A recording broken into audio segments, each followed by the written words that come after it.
We're backstage at Boots. It's Kevin O. We've been chatting with lots of great artists all weekend. I will tell you, this is the one I was looking most forward to because I'm a big fan, man. It's Riley Appreciate Green. it, man. Can't wait to brag on everybody else and tell them that. Well, I remember getting into radio and they said, okay, you can't be a fan. You got to be. And I said, no, I got into it because I am a fan. And so, that's why I'm straight up and say, absolutely. I really Well, I love appreciate what it, you man. do.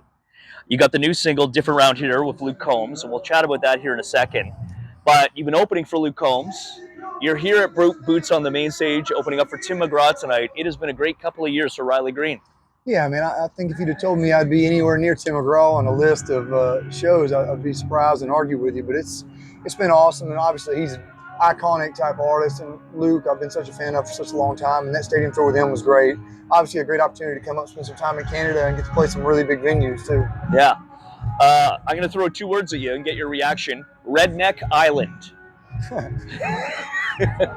Oh man, what can you say about it? It was quite an experience. Not something that I think I would probably try again. It was a reality show, right? It's a reality show with Stone Cold Steve Austin, the wrestler. Oh, is that right? Yeah, and it was like a competition show, and they put a lot of wild and crazy people in a house together, and I just tried to survive. Did you win? I did, yeah. Did you really? Okay, so you're the ultimate redneck. I guess so. I guess that's what that means. 2020, last night's headliner, Keith Urban, surprises you on a Zoom call and says, guess what? You were the ACM New Male Artist of the Year. Who was the first person you called after you got that Zoom call to tell them the news? It's probably my mom, I would imagine.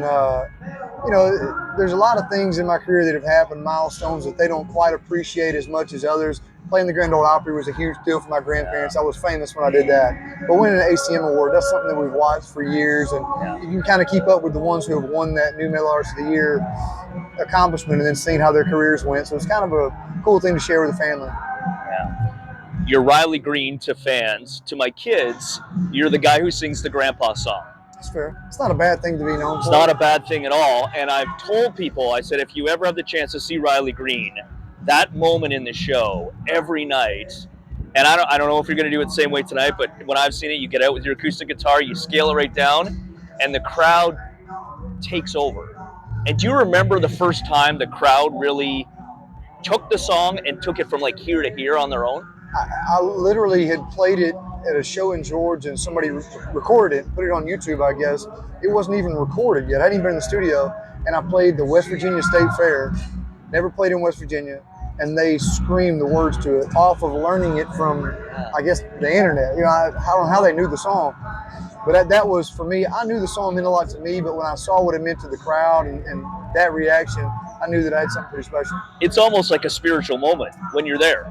Yeah, it's there's not a lot of songs that you can guarantee there's going to be people bawling their eyes out every night at a show, but it happens every night. What's the greatest lesson your grandpa ever taught you?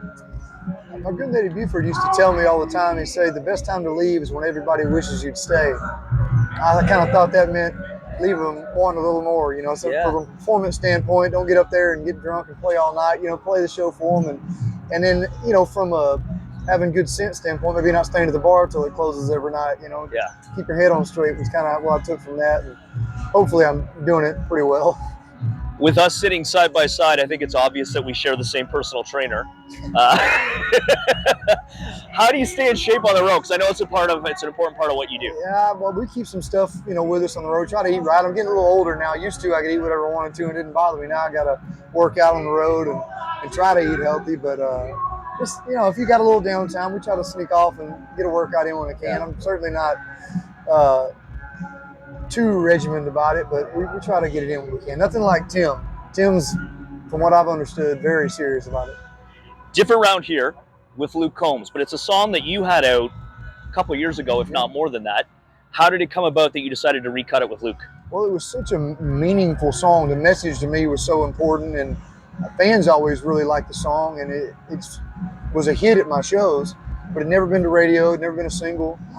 And obviously going on tour with Luke, I just sent it to him and asked him if he wanted to be a part of it. Fortunately for me, he said yes, and it was just really great to be able to give that song kind of a new life because it's such a big song now, and fans really seem to, latch on to that message. And it is a great song. I'm going to tell everybody, though, to go and check out Mississippi or Me. which just came out a couple days ago. Yeah, a couple days ago. That's a song that's been around a couple years, finally got recorded. That is a killer track, man. Like, what a great song from a storytelling standpoint and a melody standpoint. Well, it's one of them that's always meant a lot to me, and fans, like I said, have always kind of latched onto it. So I'm glad I finally got to record it, and before they started getting too mad at me about not having it out. You know? Yeah. So what's coming up for Riley Green? I've got a brand new album coming out October 13th. Full-length album. We've got it all done, and we're going to release a few songs maybe a little early, but October 13th will be the debut album, a sophomore album called This Ain't My Last Rodeo. Awesome. Well, like I said, it's a real thrill. I appreciate you taking the time, and can't wait to see your set tonight. Appreciate it, man. And I'll tell you it's a good sign because I went over to buy a t-shirt and they're all sold out. Love that. They got no Riley Green t-shirts left. We can get you one. All right, Riley Green. We're live at Boots and Hearts on Country 90.5.